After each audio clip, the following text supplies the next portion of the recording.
with, you know, the Olaf and the Leona, not to mention the Gragas that will probably end up building very tanky here. Very straight up front to back team fight. This is the kind of draft from Fredit BRION where you go, wow, looks like they just want to play a straight up game of League of Legends.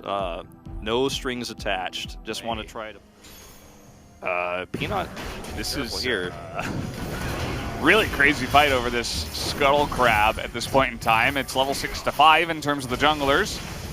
But as you mentioned, all the support's coming up here, and we have, okay, a forced fight trying to get on top of Rich. He will try to flash away. In goes Kellen, trying to create a ruckus on the backside. Gets a nice 3-man knockup, and that is a huge sweep coming in from the side of Bay. And nobody on the side of Bro is able to get even a single kill. They're not even anywhere close, you know, they're not able to get in there and do that damage. The Emperor's Divide not only, you know, getting that knock, or rather take control of those Raptors and then continue to control Vision and River. And uh-oh, Lava, where are you right now? Yeah, this is not the best spot. Thankfully, there's no Emperor's Divide, but he's actually looking to turn it around. Still has his flash, keep in mind, so he knew he was totally isolated and really cleanly. So, yeah, it's going to be spotted, but there's nothing that Fredit BRION can do. That's just going to be timing of the ward being cleared so that they have enough time to come over here. Well, do they? That's the question. Actually, the bot lane is going to push the turret instead. Looks like they're just going to give this up.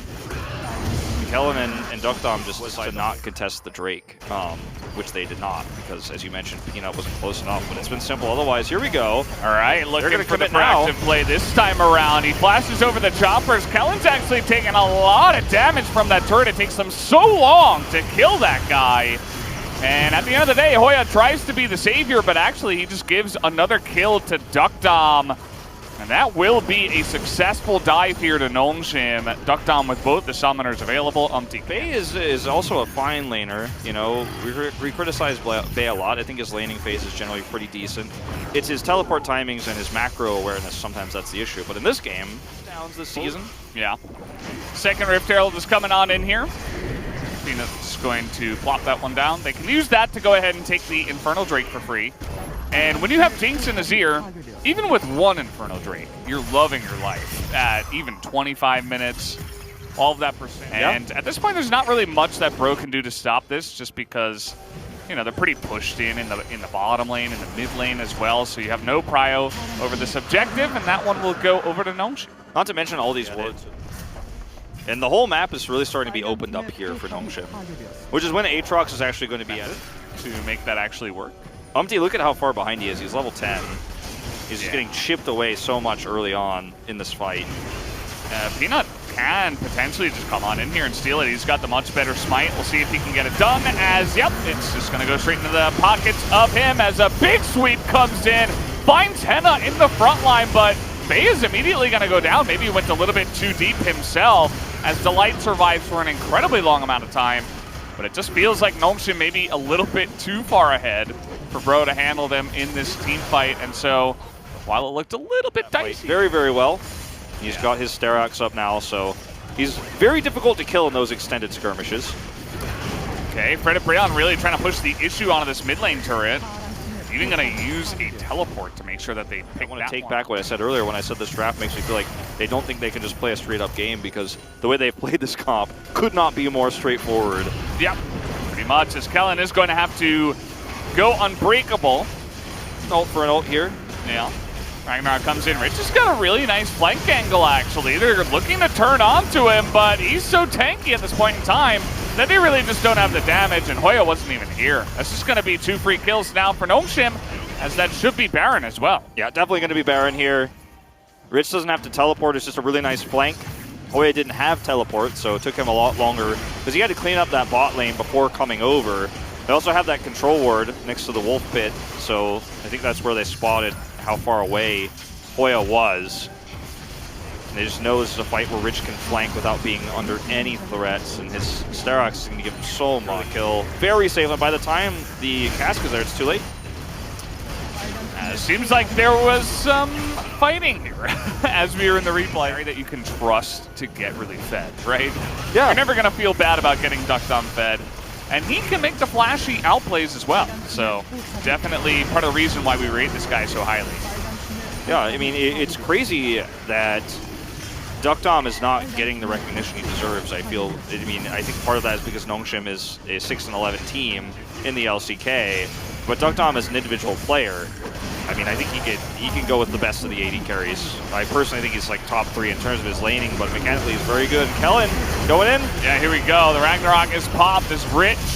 There are a lot of grievous wounds, but it doesn't seem to matter as he's just taking names. Peanut gonna finish that one off, and that's all the front line that Duckdom needed. That's a big task, and he will finally go down as Hoya able to at least get him back in there before he does go down. So I don't know if we need to be diving the fountain before the Nexus turrets are dead. A little bit when the inhibitors there. are a little bit overextended. Let's go grab the Drake and call it a day. Rich has got the most experience in this game, as pointed out, because he's been able to side lane so much, anything, and threaten the Nexus turrets. If they come over to deal with you, you get the top inhibitor. If they make a mistake and anybody dies, the game ends. This is just really careful and safe play from Nongshim here in the final moments. Really like the spread, right? All 5 members kind of in a line.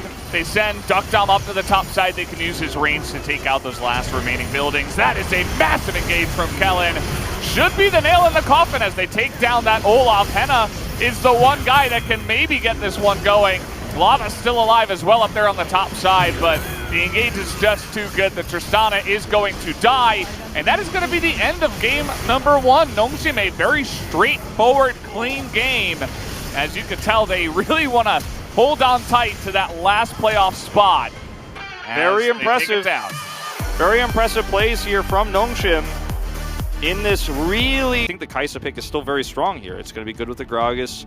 You have the ability to execute a lot of targets on Nongshim's side with Killer Instinct if you can find that open. Whatever, that's fine. But so often this happens with Nongshim where they kind of hover around. Yes, true, it was a bowling gutter ball there. Speaking of which, he's not going to have it here for a few seconds, but he will have it when they decide to come and contest. I don't think he should fly this. Nope. Nope. Okay, threw up an emote though. I appreciate it. I like to throw it up, you know. That one or the thumbs up, those are my 2 favorite as a response. This is going to be potentially the whole turret, but Peanut's in a really nice spot to deny Umpty, and they actually can't push the issue here. Even though they had a whole wave with this, they just... I mean, I think the gold only goes to Umpty here, and didn't end up being too great at all, in fact. It's kind of a weird lack of committal there. Ult back in. Yeah, we saw this before too. Yep. There was a question mark ping instantly as soon as he backed from Hoya. Ooh, this is actually enough damage. Wow! There you go. The Gale Force gets the assist to Peanut, and that's just a straight up kill. If we go in for it, he can make that sleep happen. Peanut is significantly ahead. Kellen. Oh, that's a really nice alley-oop. It's like, okay, let's force Henna to use his ultimate. We're gonna have a ton of damage come out here from Duckdom. Later than in his average game. Get a turret kill here very shortly. They have to send Umpty down here to deal with this. Peanut is here to catch it. Oh boy, this is just going to be so much damage. Thankfully they have the exhaust, but here comes Peanut. And here comes Rich. Yeah, that guy's dead. He missed Even his ult. flashing. You can't get away from this guy. Poor support Gragas just going to go down. Make that a double for the man in the top lane, Big Boy Sion. It would have been massive. Well, you know, you are the Vandalist, or Valdanalist. I don't know why I was going to call you Vandalist, like you're a Vandalist. Yeah, me too. So just like me, right? I have a complete pass here. Rift Herald here going to be a turret in the mid lane. Yeah, looks like it'll be a turret. Confirm, yep. He just decided he didn't want the proximity gold. That's in terms of the game state, because this is going to be the one that pushes you towards Soul Point. Yeah. And without contesting this, you give Nongshim all the freedom in the world. But I don't think you can contest this right now as Fredit BRION, so you're just going to try to get a little bit. He does play weak side pretty well. It's just that a lot of the times it's very champion-based, very situational. Well, I was talking about slight advantage that he has in terms of the lane, because those 2 kills for Rich were not on to Hoya. Ooh, this is pretty interesting. That's a lot of damage that comes through on the ultimate, and Meganar's about to be hit, but here comes Peanut, as he does have some insane damage himself, and he just pops him like a balloon. And Fredit BRION's like, that's the last time I try to make any plays. Some are kind of wrapping around. And now this is going to give an interesting flank path for Kellen. You can see he's trying to check for any other wards that might see him. He's not actually going to commit to it, as it looks like we're just heading into what should be a straight-up fight. First one of the game, 5v5. Yeah, a lot of damage being done here. Onto this dragon, looking to deny Peanut to get into that one, as that is a nice Gnar ultimate, but the damage is not quite there. Nice sleep to come out onto Peanut, though. They should take that dragon down, but they do not. And in the front line, Umpty just dies after his Zonya's lava is going to follow up with the death. And this is just going to be that. That's going to be the Mountain Soul over to the side of Nongshim on top of the 2 kills. And it'll be Baron as well, Valden, in that critical moment. And it's actually Bay who takes the Drake away. I'll probably get a replay of it in a moment here, but you know, for me, I'm ready to live in the future because it looks like we might have a little bit more action on our hands here. As Delight is like, don't blame you. What are you checking this for? Yeah, this is not where you want to be. Peanut, the jungler, while the Baron is being taken, is here just taking names instead. And he can do that just because that's the position we're in this game. I think it was reasonably assumed the Baron was being done, but he decides to take a little peek. Too bad he didn't have binoculars to check from long distance. Yeah, they should sell that as an item. Oh wait, they do. Blue Trinket. Umpty is going to get this nice leap down. Peanut not going to overstep his bounds. Oh, look at his ult. It has like 4 seconds left on its cooldown. Would have been able to get that kill with his collateral damage if he had it. But Nongshim still very happy with the way this game is going. It's very straightforward.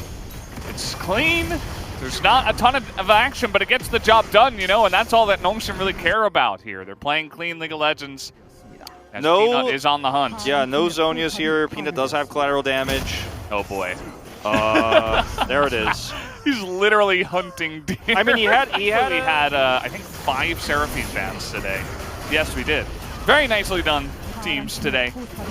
Yeah, there was a little bit of a lapse in judgment in terms of Seraphine priority in Korea for a week or 2 there, but everybody got their minds. Peanut is just going to catch this this wave and pull it in. Oh, there you go. Scout of the week here on the lava, and he is just dead.